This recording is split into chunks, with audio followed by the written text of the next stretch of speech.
What's up, everyone? Welcome back today for another video. So last week I made a video where I tier listed every playoff team on different tiers based on their expectations come playoff time. So we're going to kind of do the same exercise, but for the teams that are projected not to make the playoffs.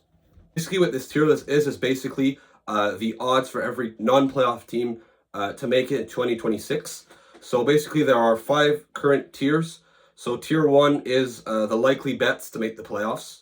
Afterwards, solid bets, so teams that, have a decent chance if they write the right moves. After that, 50-50 could go either way. Either they blow it up in the offseason and don't make it, or they go aggressive, they improve their team. I like their odds better. Or it could just be a team that is inconsistent from year to year. And a bit like what the Flyers were in the 2010s, a team that would make it, miss it, make it, miss it. And literally, that's how it was for like a good 7 to 8 years.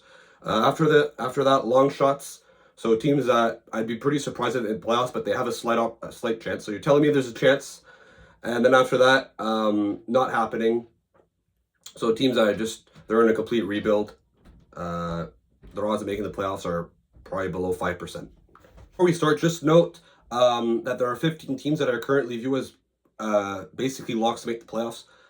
Washington, Toronto, Carolina, Tampa Bay, and Florida, Ottawa, and New Jersey in the East.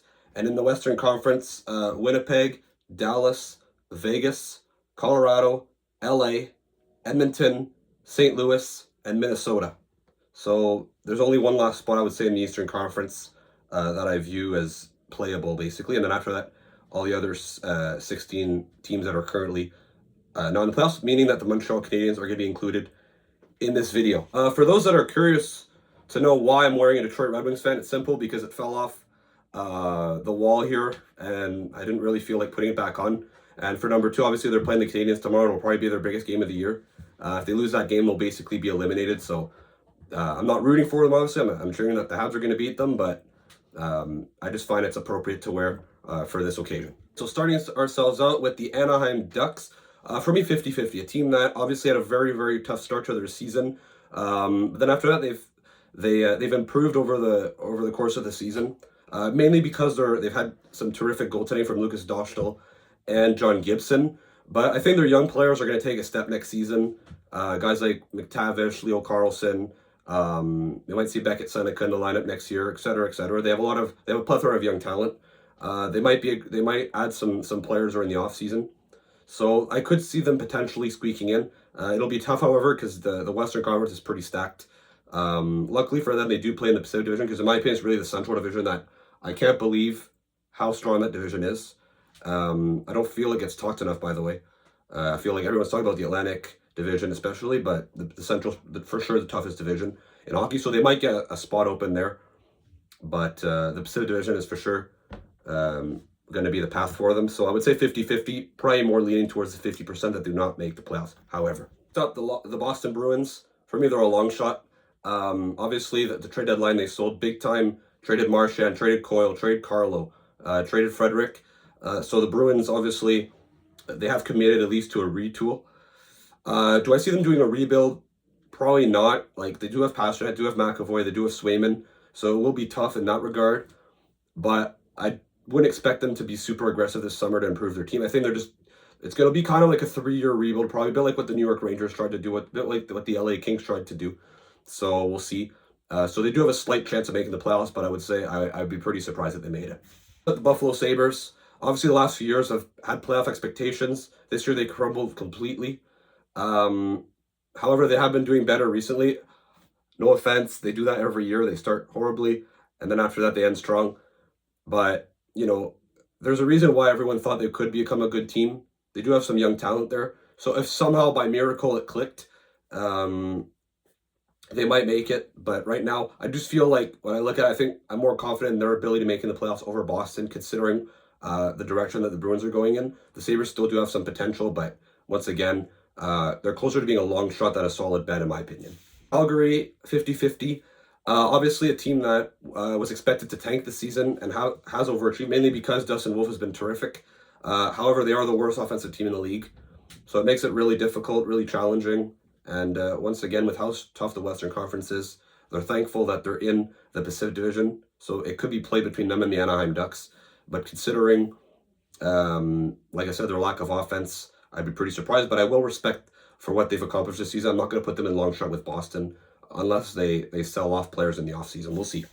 Chicago, it's not happening. I mean, they're in a complete rebuild. Their offense is pretty bare aside from Connor Bedard. They have a ton of young defensemen, like rookie defensemen. So it'll be very tough. I do think that they will add some players to play with Bedard. But will it be enough? Probably not. Like I said, the Central Division is stacked. At best, maybe they're going to finish 7th in that division.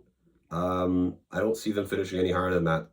Sorry. And I think probably next season they're going to be in the running to try to go get Gavin McKenna, assuming they don't win the lottery this season. So I think it'll be another tank. You're probably their last one in their rebuild. Columbus, I would say 50-50. They are closer to the solid bet tier than the long shots. But, they were expected to be one of the worst teams in the league this season. They did overachieve. Mainly because their offense has been prolific this season, I think against all odds. I would expect a bit of regression from their offense. A bit like what happened with Buffalo a few years ago, where they completely overachieved when it came to their offense. They had the third best offense in the league, and then it fell back the following year. I don't know if their team's going to be worse next season, per se. If they keep the same goaltending, I'd be pretty surprised that they stayed. I think this is really a season where they tried to play. They had a motivation to play for Johnny Gaudreau. I don't know if they'll have that same magic next season, but they are a decent team. They are going to be, I think, decently competitive still next season. Detroit, 50-50. The Atlantic division is a very tough division. It'll really depend on what Steve Yzerman does, because there is a making of a good team there, but, there's still a lot of flaws with their roster. Their defense core isn't very deep. Their forward group isn't very deep.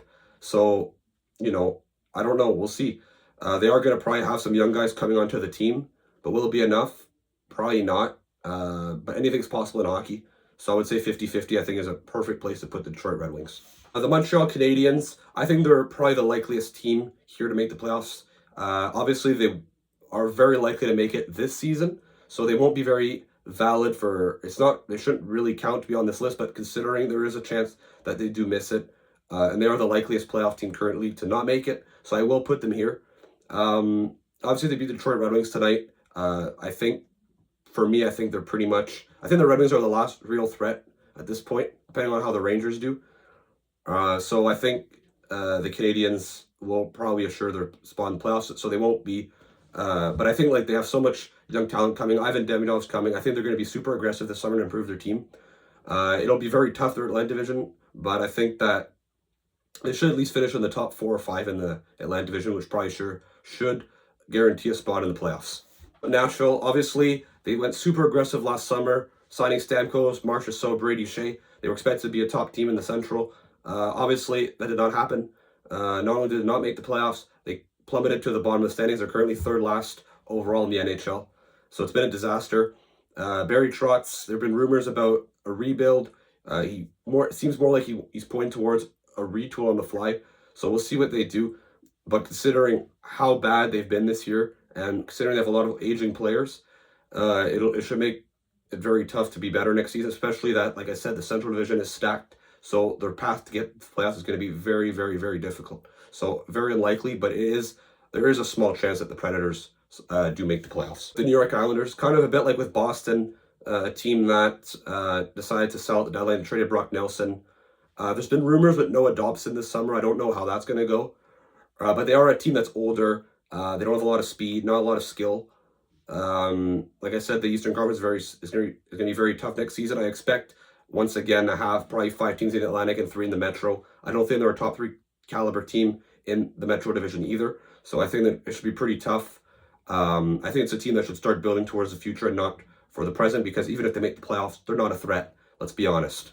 New York Rangers, obviously going into the season, they were viewed as a premier Stanley Cup contender. That did not happen. A lot of things went wrong this year. A lot of their top forwards that are getting up there in age saw regression. Their defensive play is completely shut to bed. The Rangers are an interesting team because they do have the potential to be a true playoff team next season, but at the same time, there are some question marks. I'd expect some changes this summer from Chris Drury. So we don't really know how that's going to go. I feel like their path towards the playoffs next season is I'm less confident in them than the Canadiens, considering the Canadiens are really on the upswing, while the Rangers, I don't know where they are. Time will tell. But like I said, I think I prefer their chances to Columbus. I prefer their chances to Detroit. So we'll see. Next up, the Philadelphia Flyers. Obviously, the Flyers last season, they were expected to be a bottom feeder. They overachieved. They almost made the playoffs. This season, they had Michkov that arrived, and he's been pretty good. They were, relatively competitive all through the season until the trade deadline, where they decided to sell. Morgan Frost, Joel Farabee, Scott Laughton, and they've plummeted since. Obviously, they fired John Tortorella, who's been probably the main reason why the Flyers have been overachieving, considering he's been really making them play a tough style of hockey that's, gotten really the most out of their players. Their goaltending is pretty bad. I think Daniel Briere I'm pretty confident that he's trying to rebuild this team, and it was pretty evident when he did not address the goaltending last summer that the Flyers intend to rebuild. And like I said, with how tough the Eastern Conference is, they're probably the worst team in it. So the odds of them making the playoffs are very unlikely. But they're probably just a spoiler, out of the tier, not of the teams that I don't think are going to make the playoffs, and I'm very confident in that. The Flyers are probably the team that has the best odds, so we'll see. Pittsburgh, for me, they're a long shot. As long as they have Sidney Crosby, Evgeny Malkin, Erik Karlsson, Chris Letang, I still give them a small chance of making it, but the odds of them, considering it's already been 3 years in a row they've missed, it's very, very, very unlikely. Obviously, Kyle Dubas seems like he wants to keep this team competitive, so I wouldn't expect a tear down, but I don't think that they have enough to make the playoffs. And they are getting older. It'd be a pretty big surprise. Next up, the San Jose Sharks. It's not happening. The Sharks are in a complete rebuild. Probably been the worst team in the salary cap era the last 2 years if you combine the results of their last 2 seasons.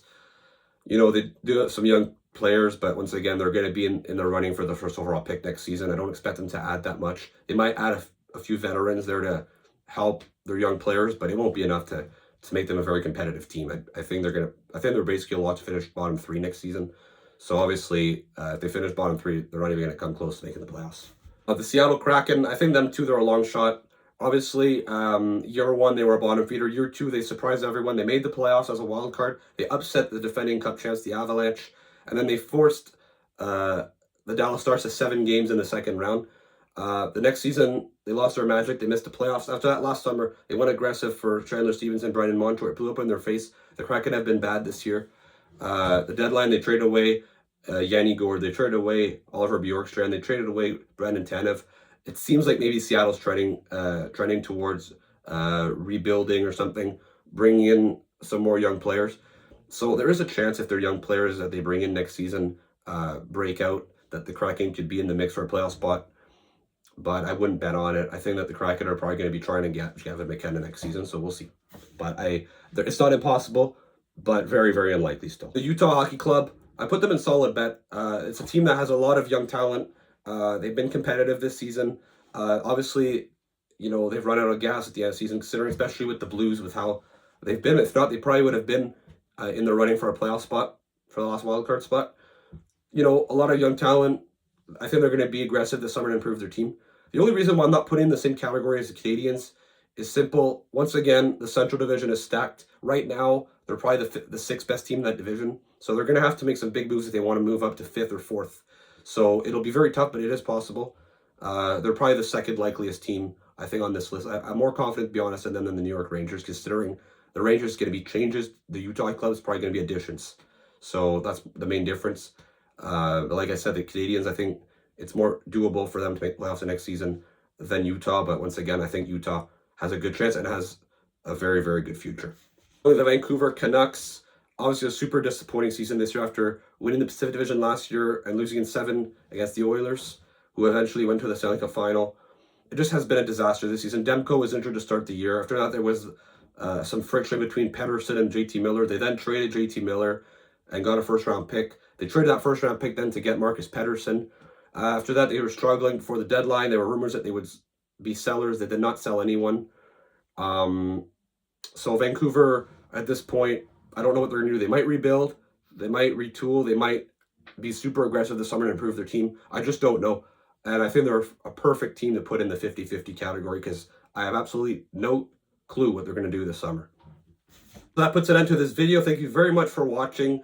Don't forget to like and subscribe. And don't forget also to check out some of my previous videos I made. where I introduce myself to you guys, talk about my passion for hockey, talk about my plans for future videos on this YouTube channel. I also made another video where I tier listed my favorite teams, from the ones I like the most to the ones I like the least. And we'll see you again next time. Peace.